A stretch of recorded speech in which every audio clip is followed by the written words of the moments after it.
for the past 3 years. In the third and final phase, to be completed by the beginning of June, Israel will pull back to its own border.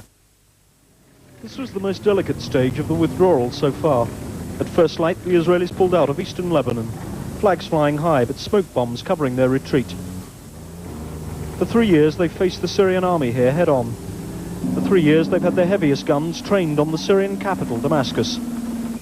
And for 3 years, this front line has posed the threat of another war between Israel and Russia's most powerful ally in the Middle East. Now the Israelis were pulling out.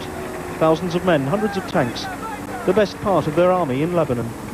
The feeling is good that the boys go home, but with some apprehension about...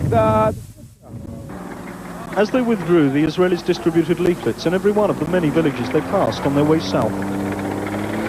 The message was simple: stop the attacks on Israel, or the Israelis would come back with a vengeance.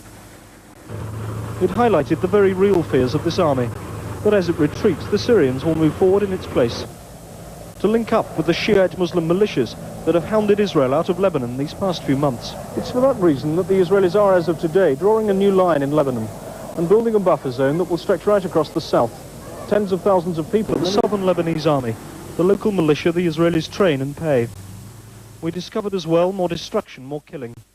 So even though the Israelis have today vacated most of what they held in Lebanon, the potential for further conflict remains, particularly if the Syrians choose to exploit the hatred the Israelis have created and the chaos they're leaving behind.